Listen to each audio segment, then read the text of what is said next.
మత్తయి సువార్త 4వ అధ్యాయం. అప్పుడు యేసు అపవాది చేత శోధింపబడుటకు ఆత్మ వలన అరణ్యమునకు కొనిపోబడెను. 40 దినములు 40 రాత్రులు ఉపవాసముండిన పిమ్మట ఆయన ఆకలిగొనగా, ఆ శోధకుడు ఆయన యొద్దకు వచ్చి, నీవు దేవుని కుమారుడవైతే ఈ రాళ్లు రొట్టెలగునట్లు ఆజ్ఞాపించుమనెను.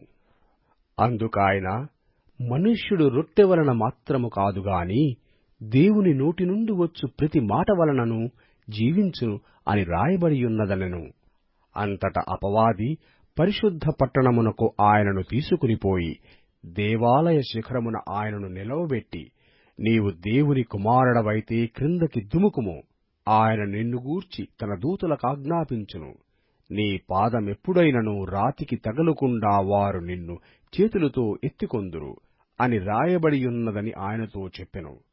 అందుకు యేసు, ప్రభువైన నీ దేవుని నీవు శోధింపవలదని మరియొకచోట రాయబడియున్నదని వానితో చెప్పెను.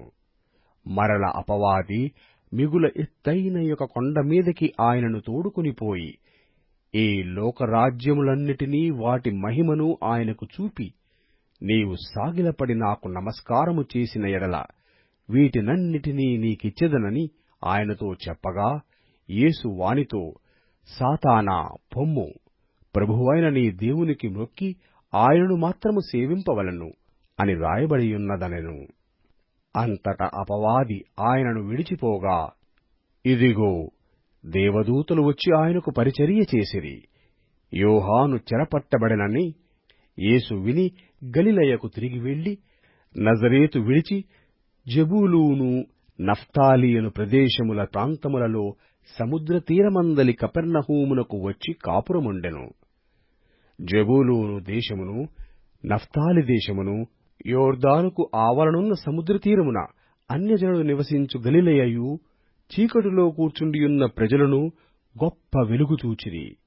మరణ ప్రదేశములోనున్న మరణఛాయలోనూ కూర్చుండియున్న వారికి వెలుగు ఉదయించెను అని ప్రవక్తయైన యెషయా ద్వారా పలుకబడినది నెరవేరునట్లు ఇలాగు జరిగెను.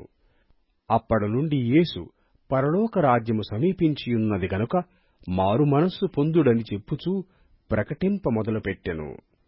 యేసు గలిలయ సముద్ర తీరమున నడుచుచుండగా, పేతురనబడిన సిమోను అతని సహోదరుడైన అంద్రేయ అను 2 సహోదరులు సముద్రములో వలవేయుట చూచెను. వారు జాలరులు. ఆయన, నా వెంబడి రండి, నేను మిమ్మును మనుష్యులను పట్టు జాలరులనుగా చేతునని వారితో చెప్పెను. వెంటనే వారు తమ వలలు విడిచిపెట్టి ఆయనను వెంబడించిరి. ఆయన అక్కడ నుండి వెళ్లి జెబెదయి కుమారుడైన యాకోబు, అతని సహోదరుడైన యోహాను అను మరియిద్దరు సహోదరులు తమ తండ్రి అయిన జెబెదయి యొద్ద దోణిలో తమ వలలు బాగుచేసుకొనుచుండగా చూచి వారిని పిలిచెను. వెంటనే వారు తమ దోణెను తమ తండ్రిని విడిచిపెట్టి ఆయనను వెంబడించిరి. యేసు వారి సమాజ మందిరములలో బోధించుచు, దేవుని రాజ్యమును గూర్చిన సువార్తను ప్రకటించుచు, ప్రజలలోని ప్రతి వ్యాధిని రోగమును స్వస్థపరచుచు గలిలయందంతటా సంచరించెను. ఆయన కీర్తి సిరియా దేశమంతటా వ్యాపించెను.